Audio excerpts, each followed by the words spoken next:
This is the recording for the webinar for week 3 of Conversational Spanish for Beginners. We're talking about la familia, the family. Soy yo, it is I. Tengo means I have, tengo. Un hermano.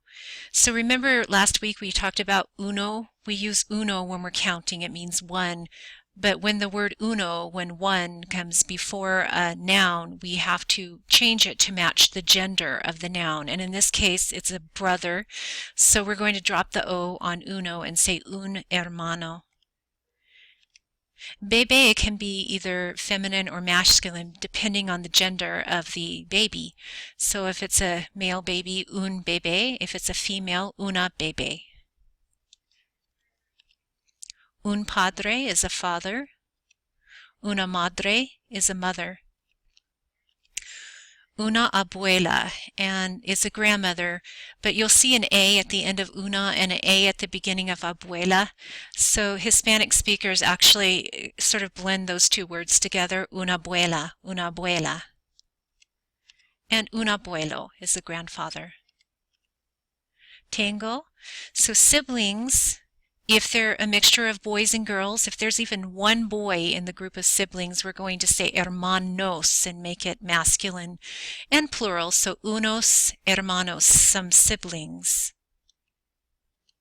Unos padres are some parents. Tengo unos padres, I have some parents. Tengo unos abuelos, I have some grandparents. Who are these people on the other side? We have unos primos. I have some cousins. A primo is a male cousin. Prima is a female cousin. Unos tíos. Tía is an aunt. Tío is an uncle. And un bisabuelo is a great-grandfather. So we have un primo, una prima. A girl cousin, a boy cousin. Un tío, una tía, an uncle and aunt. Un bisabuelo, una bisabuela, a great-grandfather, a great-grandmother. ¿Cuántas personas? How many? ¿Cuántas means quantity, how many? Personas, persons. And the word persona is feminine, persona. ¿Cuántas personas hay, are there en tu familia? So when the video stops in the box, type en mi familia, I, which means there are, remember the H is silent, I, and then type in the number in Spanish of people in your family. So you'll say en mi familia hay blank personas. Another way that you can say it is in my family I have blank number of people. So you could say en mi familia tengo. Tengo means I have, and then type the number. And then type personas. We're going to learn about the verb to be. In Spanish, the verb to be, there are two words that mean to be. There's the word ser, which is shown on this slide, and then later we'll teach you about estar, which is another way of saying to be. You're going to use ser in certain situations, and you'll use estar, the verb estar, to be in other situations. There's an acronym on this slide to help you to remember when to use ser. The acronym is doctor. So whenever you're talking about a date, the date, like hoy es el 20 de septiembre, you're going to use ser. We're using the verb ser. Es is a conjugation of the verb ser. So hoy es, and then you can give the date. When you're talking about your occupation, you'll use the verb ser. So that's the O in doctor, is occupation. So soy una maestra. I'm a teacher. Soy. Yo soy. I am. When you're talking about a characteristic, like something that's permanent, like whether you're tall or short, what color your hair is, that kind of thing, you're going to use the verb ser. So soy baja, I'm short. When you're talking about the time, and we talked about this last week, you use the verb ser. It is 1 o'clock, es la una. It is 3 o'clock, son las tres. When you're talking about your origin, where you're from, where you were born, you'll use ser. So soy, I am, soy de Alaska. I'm from Alaska. When you're talking about your relation to someone, like I'm a mother and so forth, or I'm a father, I'm a brother, I'm a sister. So soy una madre, soy una esposa, I'm a spouse, and so on. I'm a mother. Soy una hermana, I'm a sister. Ella es mi hermana, she is my sister. Ella es. You'll use ser. So down on the bottom there's a chart to help us learn the conjugation of ser. And we have I am, that would be yo is I, yo soy, I am. You are, informal you. So you is tú and R is eres, tú eres. He, she, or you formal.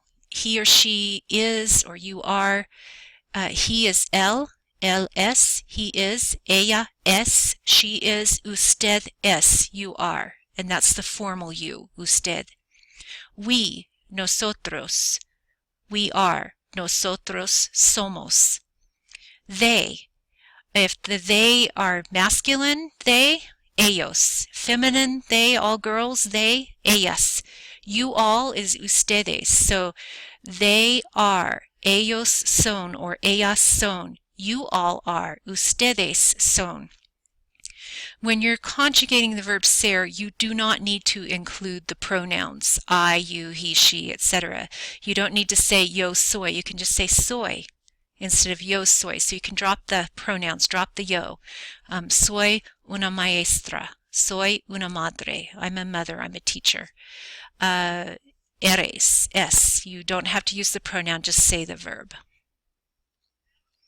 So now it's your turn. When the video stops, I'd like you to write 3 sentences if you can, 2 or 3 sentences about your family.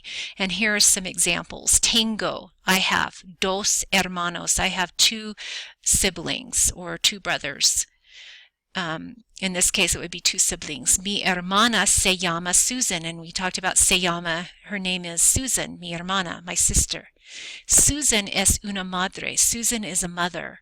And since Susan has a child, yo soy, or soy una tía, I'm an aunt.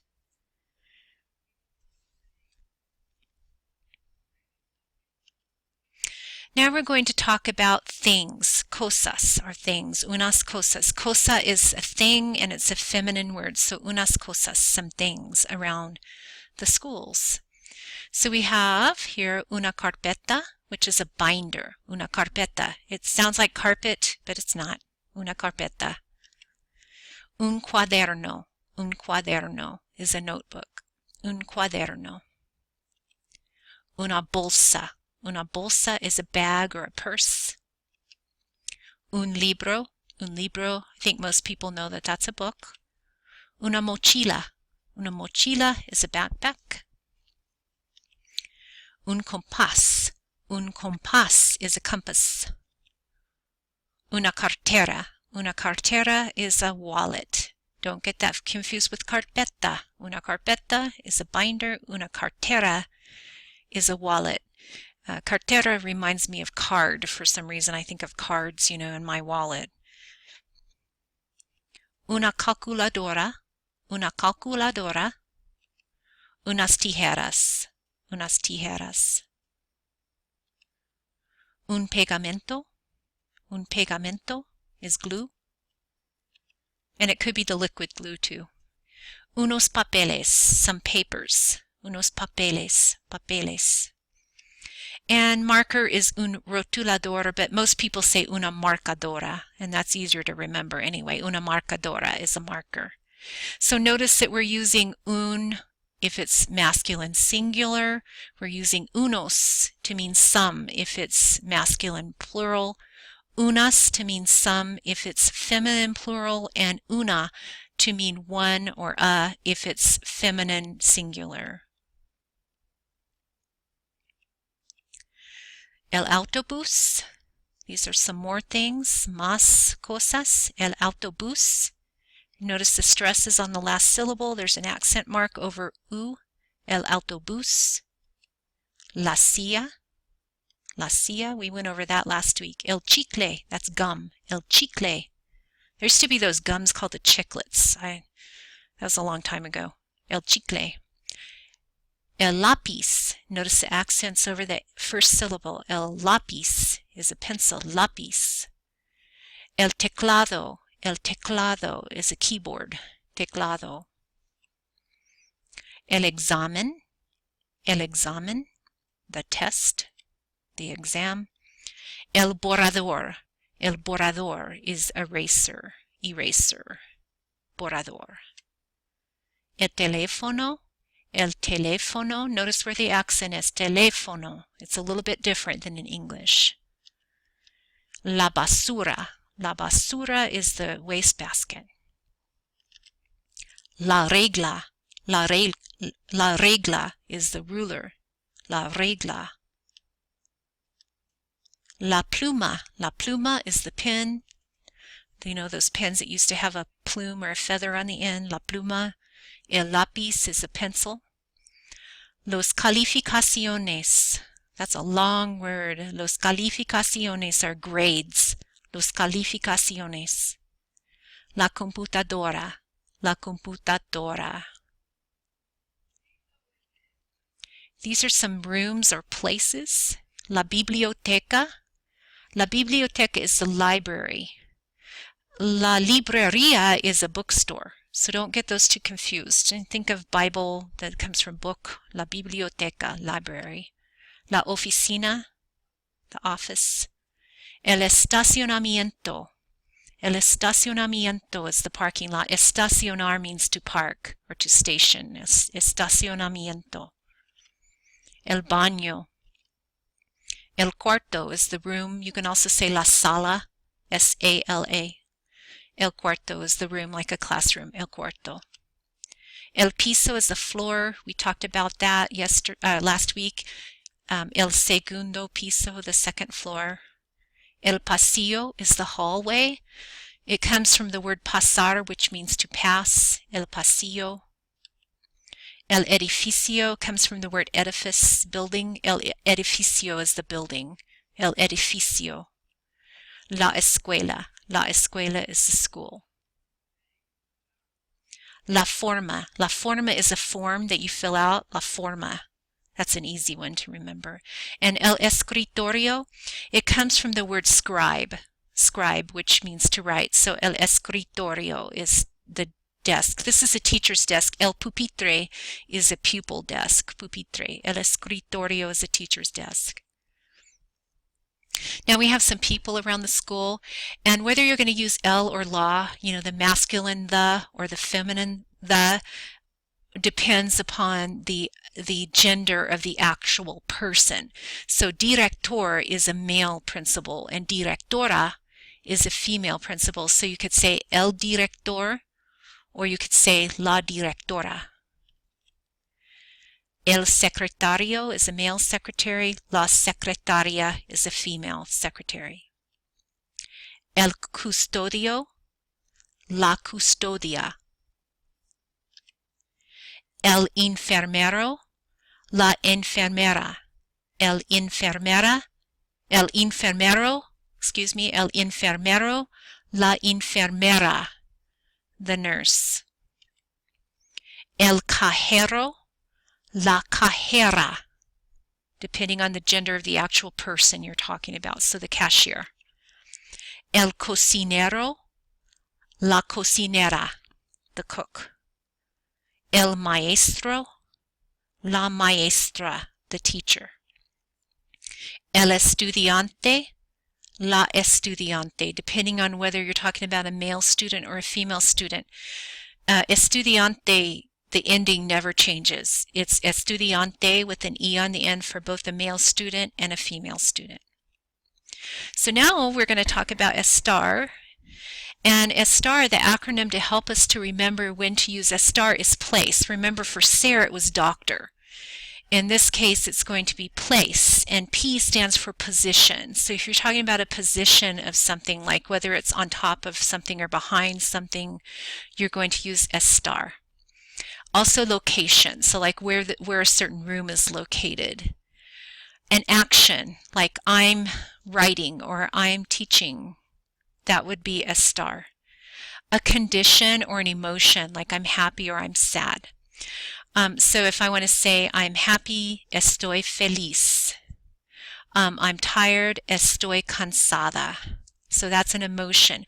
So as you can see, estar is kind of things that might change a little bit, like conditions and emotions and your actions and things like that.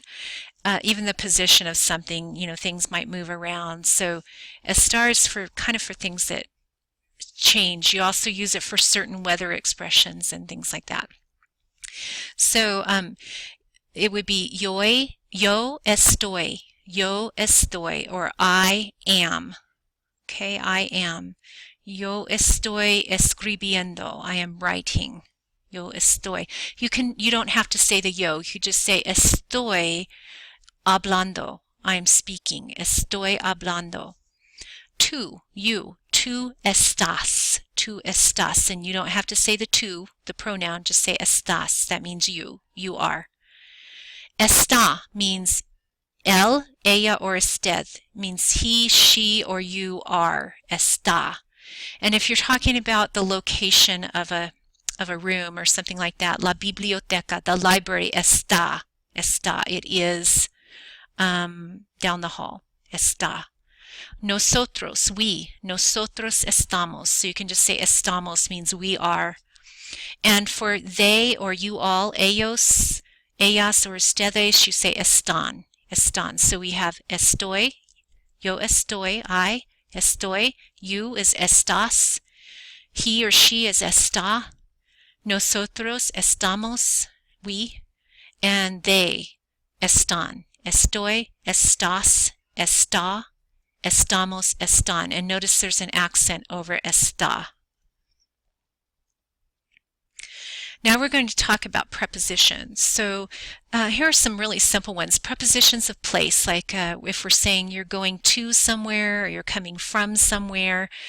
Here are some very simple ones. So if you're saying you're going to somewhere, you're saying just the letter A, a la biblioteca. I'm going to the library, a la biblioteca.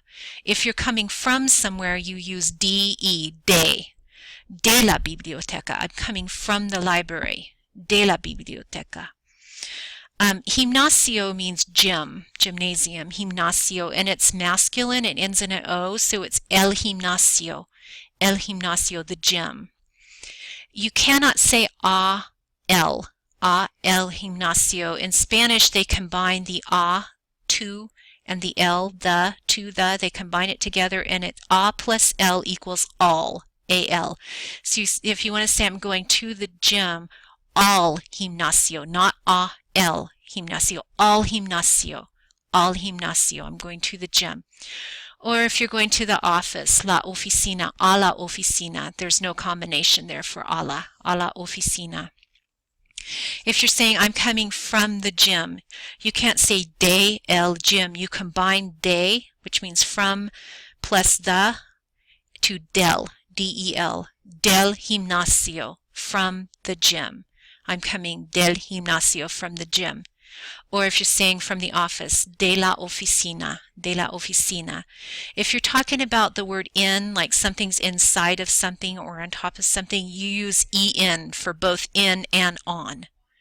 In and on, or en, en. So now we're going to talk about some other prepositions. So we've got a cat and a dog, and the cat is beside the dog. So we're going to say el gato, the cat, está. Notice we used estar because it's a position of something. Está al lado. Al lado means to the side, and de means of. Al lado del perro. To the side of, or next to, is another way to say to the side of. In front of, la pelota, the ball, está, is, in frente. In frente means in front. That's easy to remember. It looks like in front. In frente del perro, in front of. In frente de. Entre. Entre is between. Entre, La pelota está entre. The ball is between. Entre. To the right is a la derecha. Derecha, a la derecha. And to the left is a la izquierda. A la izquierda. To the left. Encima de is on top of. Encima de. El gato está encima. It reminds me of kind of summit or on top of. Encima de.